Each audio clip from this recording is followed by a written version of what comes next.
Assalamualaikum warahmatullahi wabarakatuh.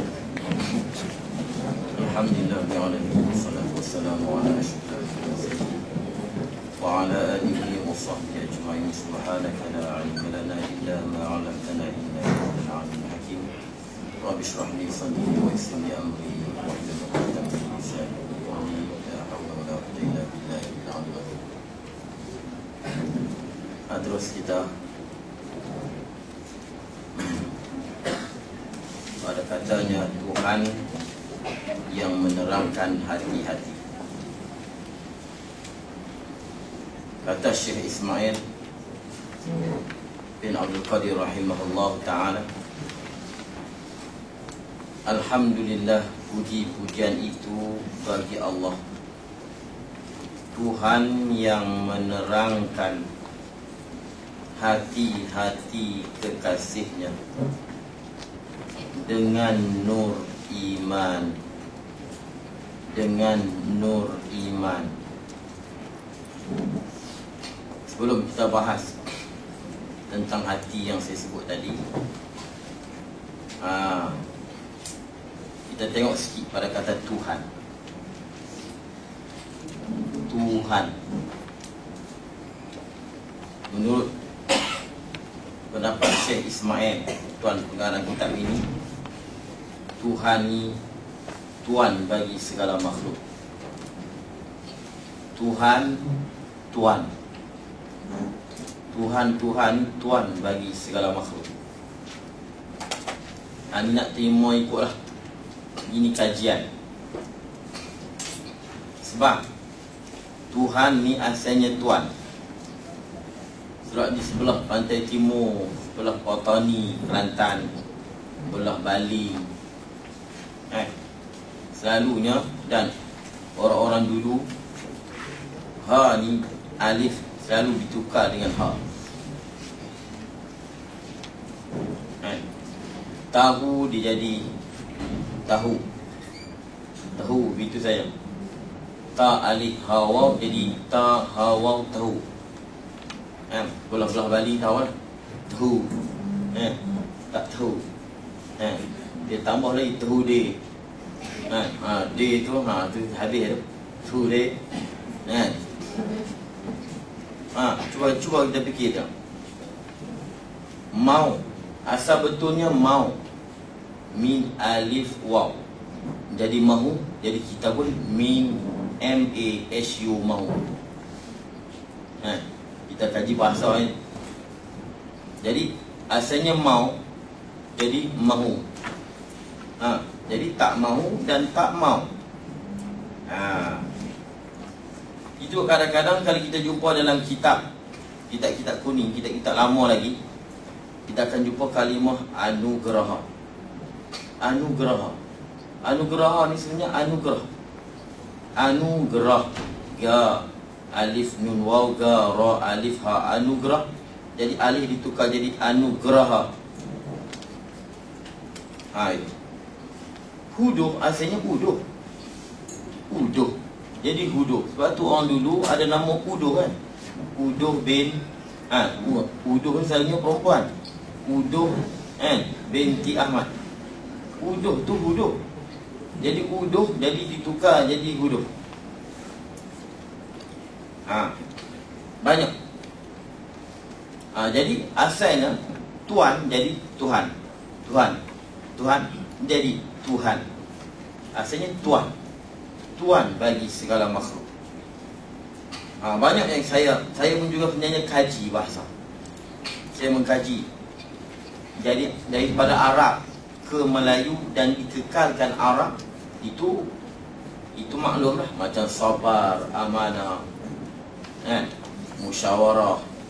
Itu maknanya dimelayukan tapi masih kekal lagi Arabnya.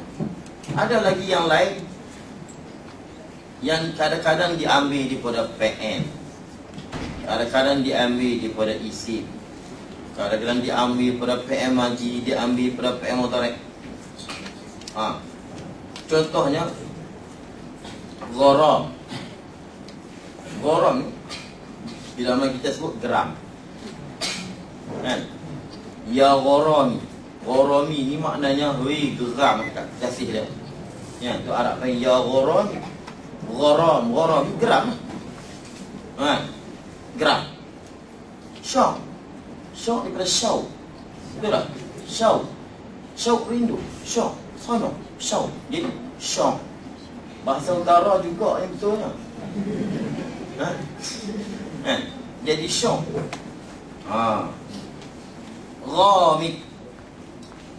Ghamid tau. Ghamid mana rumi. Ghamid mana dalam. Ghamid. Kalau dalam kitab disebut Ghawamidul kalam. Ghawamid rumi. Ghamid rumi. Jadilah rumi. Asalnya Ghamid. Saya kaji sampai macam tu. Kan tu sajalah. Patutnya itu kita kena kaji. Tersasul ambil daripada tasalsul. Tasalsul ni berengkai tak berhenti-berhenti. Nanti kita akan mengajilah tentang tasalsul. Berengkai tak berhenti-berhenti, tak tahu ke mana pergi. Dia kita panggil tersasul. Berturut-turut daripada tawatarat. Tawatara ya tawaturu, tapi dia ambilnya hak madhi muannas. Tawatara. Apa makna tawatara? Tawatur. Berturut-turut. Kita terima berturut-turut jadi tawatara. Berturut-turut. Tawatara turut. Tawatara turut. Ada dalam hadis saya terjemah. Wallazi yaqra'ul Qur'an wa huwa yatatam falahu ajran. Orang yang baca Quran wa huwa yatatam, dia baca tergetak-getak. Bukan mana macam tu, dia tatam. Nak terima apa nak? Tergetak-getak. Baca gagak tadi macam Nabi kata falahu ajran, dia dapat 2 ganjaran. Ganjaran susah payah tergetak-getak baca. Ya. Lepas tu pahala bacanya dan pahala gigih. Ini mana ya tatak tergetak-getak baca. Ini juga takut. Takwa ni apa takwa? Takwa mana takut ni? Orang yang takut pada Allah. Takau tu Arab guna dulu. Takut. Jadi takut. Lapata, lipat. Lapata ni luf, lipat, lapat, jadi lipat. Begitu juga lasif. Lapihnya apa? Kita terima lapih. Berlapih, asalnya lasif. Begitu yakutu. Pata yakut, kita terima luput. Rupa, reput. Rupa bahasa Arab. Dan Quran disebut rupa. Rupa ni hancur lebu. Kita terima reput. Ini yang kita tak perasan. Kadang-kadang dia ambil daripada amir. Arab kampung, mana Arab bukan asli punya. Kan? Alasan. Apa? Arab punya alasan. Alasan ni kan apa? Alasan. Kalau Syria dia pergi pisang. Kita sebut alasan. Jadi Tuhan asalnya Tuan bagi segala makhluk ataupun Tuan. Ini Tuhan. Habis itu Tuhan yang menerangkan hati-hati kekasihnya, menerangi, menghilangkan kekeruhan pada hati mereka. Apa dia kekeruhan yang ada di dalam hati kekasihnya? Iaitulah syak, zan dan waham terhadap suatu akidah. Syak, zan dan waham. Itu nanti bicara khusus tentang syak, zan dan waham nanti. Tuhan yang menerangkan hati kekasihnya. Kita terjemah hati ni umum. Dalam bahasa Arab Sadrun, kita terjemah hati. Qalbun, kita terjemah hati. Fuadun, kita terjemah hati. Lubbun, kita terjemah hati. Syara, kita terjemah hati. Sirrun, kita terjemah hati. Tapi bahasa Arab, hati tu ya hati yang satu juga, tapi bila keadaannya begitu, maka namanya lain. Kalau keadaan hati tu begini, nama dia lain. Baik, kita nak tengok menerangkan hati kekasih ni, hati dengan makna apa. Pertama, sadrun. Sadrun, bila disebut sadrun, yang kita terjemah hati juga, ataupun kita terjemah dada. Dada ni tempat bagi hati. Sadrun, tempat terbit nur Islam. Nur Islam. Lepas tu Allah sebut, afaman syarahallahu sadrahu lil Islam wa huwa ala nurim min rabbih. Adakah mereka yang kami terangkan dadanya kepada Islam, maka ia telah mendapat nur daripada Tuhannya. Afaman syarahallahu sadrahu lil Islam. Adakah mereka yang Allah telah terangkan hati mereka itu, hati mereka lil Islam, kepada Islam, bahawa ala nurim min rabbih, maka dia di atas nur daripada Tuhannya. Maka sadrun, tempat terbit nur Islam. Kedua, qalbun, yang jamak dia punya plural dia ialah qulub. Qalbun, tempat terbit nur iman. Mana di sini? Qalbun, tempat terbit nur iman, dipanggil qalbun karena firman Allah Ta'ala, ulaika kataba fi qulubihim al-iman. Mereka itu orang-orang yang Allah tetapkan di dalam hati mereka iman. Jadi Allah sebut qulub, Allah sandarkan iman kepada qulub. Ulaika kataba fi qulubihim iman. Jadi qalbun, tempat terbit nur iman. Ketiga,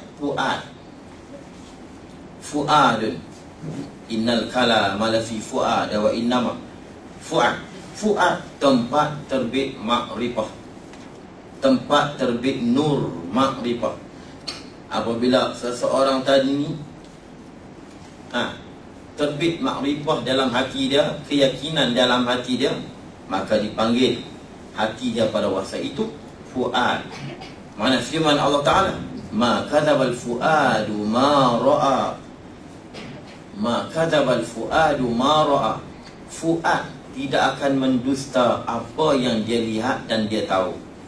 Apa yang dia tahu, fuad tidak akan mendustakan. Ini ma kadzabal fuadu ma ra'a. Keempat, lubbun, yang dia punya jamak dia albab, liulil albab. Albab and lub ini tempat terbit nur tauhid, tempat terbit tauhid. Sebab tu Allah bila dia mengajak kepada mengesahkan ciptaan dia, lalu dia kata liulil albab, inna fi zalika laayatan liulil albab. Sesungguhnya yang demikian itu semua yang kamu lihat daripada segala ciptaan Allah, itu sebagai tanda bagi orang-orang yang mempunyai lub. Jadi lub, tempat terbit tauhid. Kelima, syaraf ataupun syiraf. Syaraf ni tempat terbit nur mahabbah. Apabila hati tadi ni rindu, cinta, maka hati pada ketika itu nama dia syaraf. Dia tak berubah pun, macam tu jugalah hatinya, tapi pada ketika itu nama dia lain, syaraf. Lepas tu Allah sebut qad syarafaha hubba. Sesungguhnya rindu dendam Zulaikha terhadap Yusuf cukup rindu. Qad syarafaha hubba. Zulaikha gila rindu sungguh kepada Yusuf. Qad syarafaha hubba, dia panggil syaraf. Keenam, sir. Sir inilah tempat kita. Sir inilah tempat tajalli Allah. Tempat dipanggil tempat hakul yakin. Bila seseorang tadi mendapat ilmu hakul yakin, sebenar-benar yakin, maka dan apabila di mana saja dia lihat, dia sentiasa ingat Allah. Allah sentiasa di dalam dada. Allah sentiasa diingat Allah dalam hati dia. Maka hati pada ketika itu nama dia sir, yang kita terjemah rahsia, yang ialah dipanggil batinur ruh. Batin bagi ruh. Batin bagi ruh. Lepas itu dalam hadis kursi Nabi sebut wa fi sirri ana. Di dalam sir itulah aku. Di situlah tempat tajallinya aku, nyatanya aku. Dan kamu sentiasa ingat aku di mana saja dengan sebab hati kamu ada sir di dalam hati kamu. Ini. Jadi bila sebut hati kekasih dengan nur iman, sudah pasti ialah hati yang kedua yang kita panggil qalbun. Yang jamaknya dipanggil qulub, hati. Hati ni sebenarnya bukan hati, jantung. Jantung. Tapi kita panggil hati, tak apa. Yang betulnya jantung. Macam tu. Itu jantung. Macam hati ayam. Bukan hati yang kita nak makan hati ayam tu tak. Jantung dia tu. Macam jantung pisang. Itu hati sebenarnya. Itu maksud qalbun. Lepas tu kata Imam Ghazali dalam kitab Minhaj, innal qalba khizanatu kulli jawhar. Sesungguhnya hati ini tempat khazanah, tempat simpan setiap permata. Yang mana pertamanya ialah akal, dan wa ajalluha, yang paling besar sekali simpanan yang duduk di dalam hati ini, ma'rifatullah, kenal Allah Subhanahu wa ta'ala. Kemudian hati ada dua. Hati yang betulnya jantung.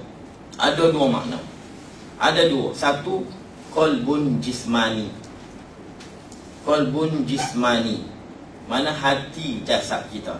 Mana hati yang kita belah dapat tengok dah bila buat keluar tu. Sakit jantung dia tu. Itu dia panggil qalbun jismani. Yang Arab sebut al-lahmatu as-sanaubariyah. Al-lahmatu as-sanaubari, yang kita panggil hati sanubari. Sanubari itu bahasa Arab. Sanubari nama buah. Buah yang macam mana jantung. Al-lahmatu as-sanaubariyah, hati sanaubari. Ini dia panggil hati jismani. Hati ini yang kata Imam Ghazali, yang Allah taruh di dada sebelah kiri, yang menyerupai jantung pisang, yang mana dia daging dan di dalamnya ada lubang, dan lubang itu ada darah hitam. Cuba cek, memang sungguh. Yang kedua, qalbun ruhani, hati ruhani. Qalbun ruhani, iaitu satu yang halus, yang kita tak dapat tengok, yang suatu benda yang maknawi, yang dengan hati tadilah kita mengetahui, kita berfikir, dan kita mengenal, kita mendapat sesuatu. Dan hati inilah yang dihadap Allah khitab segala larangan, segala suruhan. Allah khitab di hati itulah dipanggil qalbun ruhani, yang Arab sebut al-latifatu ar-rabbaniyah, satu sifat yang halus, yang tak boleh ditengok, yang dibangsa daripada Allah SWT. Tetapi hati jismani ruhani ni memang dia bergandingan. Sirani dua ni memang bukan kata walaupun hati tadi, hak ruhani ni tempat makrifatullah, yang mana dikhitab, kita ditaklifkan suruh sembahyang, hati tadilah. Tapi dua ini saling perlu memerlu. Walaupun kalau kita tengok jantung tu, kalau kita bedah ambil keluarnya, nampak biasa je, tapi sebenarnya dia ada kena mengena dengan hati ruhani. Dan hati inilah yang dipanggil ruh. Dan hati inilah yang dipanggil nafs. Nafs. Kullu nafsin za'iqatul maut. Yang dipanggil ruh.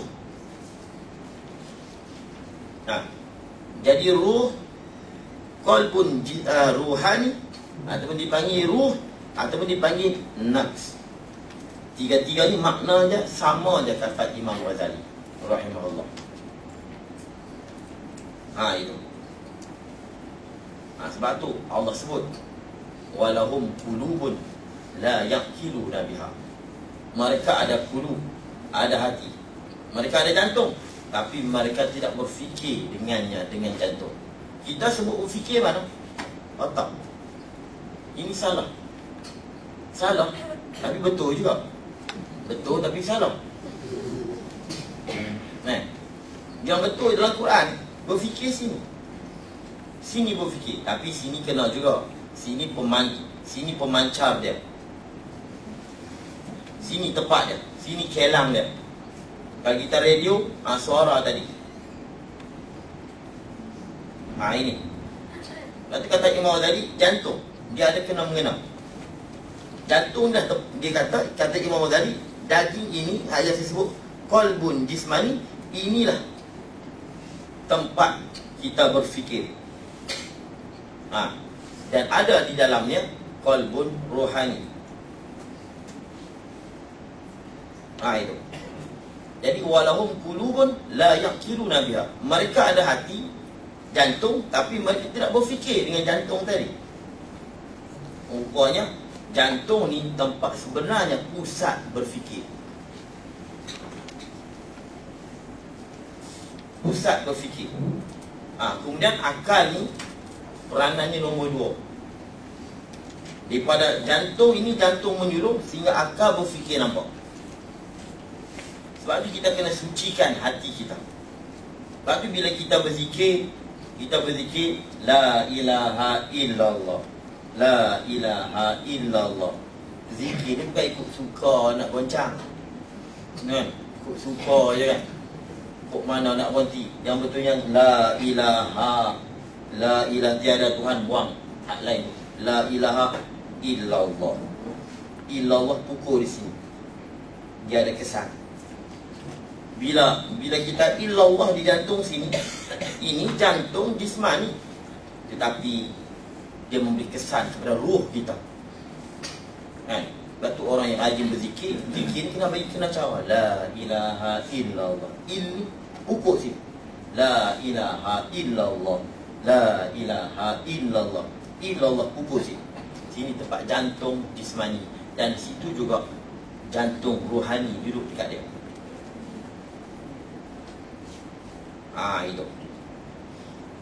Dulu kita kata kita ni berfikir di otak, berfikir di akal. Sebenarnya Quran sebut berfikir bukan di akal, berfikir di sini Quran sebut. Sebab tu ada cerita di California sebut tak berhenti Amerika, California. Ya Arabi. Berlaku seorang yang dia tadi ni, dia bunuh diri. Sikap dia yang kasar, suka lawan ibu dia, lalu dia bunuh diri.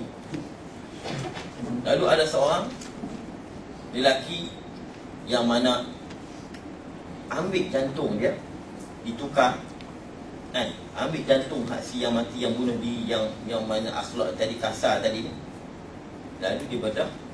Selepas selesai, selamat dalam pembedahan tadi, maknanya selamat, mana jantung yang mati tadi dipindah kepada dia.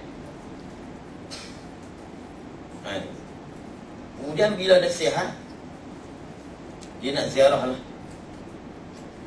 lah isteri si mati, keluarga si mati. Bila dia pergi ziarah isteri si mati, dia kata macam pernah kenal. Sudah macam bini aku, dia tak nikah lagi. Dia kata macam pernah tengok. Macam tak pernah tengok. Padahal dia tak pernah tengok. Lalu dia berkahwin dengan perempuan. Bila dah janda, dah gitu kan, berkenan, kahwin, selalu kahwin. kahwin dengan si hak mati, hak demam jantung dekat dia. Perempuan, bini dia kata, panggil sebiji macam lelaki dah. Macam lelaki dah panggil. Yang mak siap menerima jantung tadi, dia kata, oh anak dia dulu ni apa jurus. Kan? Baik. Tapi tiba-tiba bertukar sikap jadi kasar. Dan isteri dia pula kata, macam abang dia dulu. Lalu kelai juga. Kelai dengan bini lah. Tembak je. Bunuh diri. Hak mula tadi bunuh, tembak diri je. Dia pun, orang putih penimpala ni apa punca ni. Sebab dia pun kata, di sini akal jantung apa kena mengena, injak. Bila cek-cek rupanya jantung pusat dia. Jantung ni tempat dia. Rupanya memori yang terdapat di jantung si hak pertama tadi berpindah ke dalam berpindah masih memori masih wujud, tak hilang memori tu. Bila dipindah masuk memori tu macam kita handset kita. Handset memori tu ada. Tu yang dia nampak isi perempuan tadi macam kita pernah bersama. Sebenarnya hak memori yang dulu masuk, maknanya tak hilang. Maknanya memori bukan sini. Baru orang putih boleh buat keputusan. Rupanya tempat berfikir akal. Walaupun dulu pun la yaqiluna biha. Mereka ada jantung, tapi mereka tak berfikir dengan jantung itu. Nampak orang sebut orang putih kaji rupanya, di sini tempat fikir. Memori di akal ada juga tapi sikit, dan memori tak kuat. Memori yang sini yang kekal. Ini orang putih kaji. Yang kekal, yang boleh menerima banyak maklumat dan penyalur dia di sini, jantung. Bukan takat tu. Banyak kali dah orang putih kaji. Ada seorang lagi pencipta lagu. Dan dia juga boleh dia menyanyi. Lalu dia mati. Lalu dipindah jantung dia kepada seorang perempuan. Perempuan tak tahu apa, nyanyi pun tak boleh, apa pun tak lihat. Boleh masak. Pindah. Tiba-tiba pula dah pandai buat lagu. Kena keputusan lelaki ni, cerita betul ni. Saya tak ingat tarikh, nama saya tak ingat dah. Ni berlaku sungguh di Amerika. Si lelaki ni mati, dia cipta lagu tak ada habis. Tapi sebelum dia mati tu, dia duduk menyanyi lagu tu sikit. Mak dia duduk dengar. Lalu dia mati. Dipindah jantung perempuan. Perempuan tadi boleh buat lagu, boleh sambung habis lagu si tadi. Dan dia menyanyi. Dia boleh menyanyi pula perempuan tadi. Lalu mak si mati dengan kata, macamlah lagu anak dia duduk menyanyi dulu. Begitu juga di soal, ada seorang yang dia buat jantungnya bukan jantung yang betul. Lalu ditanya, adakah kamu ada perasaan? Sesudah dibedah, ditukar pada jantung yang palsu. Dia kata, aku sudah tidak ada perasaan. Maknanya jantung ni tempat perasaan, memori dan segala benda ni. Semua di sini sebenarnya. Sebab tu Islam cukup jaga jantung. Dia cukup jaga jantung. Cuma otak kita ni tempat menerima. Yang menyuruhnya sini biar bagi bercahaya, sini biar dia bagi cerah, supaya akal kita boleh terima. Kepala kita pula terpecah jadi 3. Ini tak sebaris ni Kepala kita pecah pada 3. Kuwatun mutafakir, kuwatun mudrikah. Power menangkap suatu maklumat. Dia duduk di sini. Yang ke tengahnya kuwatun mutafakirah, power berfikir. Di belakang dia panggil kuwatun hafizah, power memelihara. Sebab tu bila kita mengaji kena begitu. Bukan tak faham kena begitu. Supaya kuwatun mudrikah, power menarik, mendapat itu.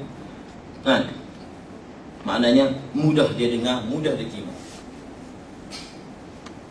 Sebab tu kita tengok ulama-ulama dulu dari luah.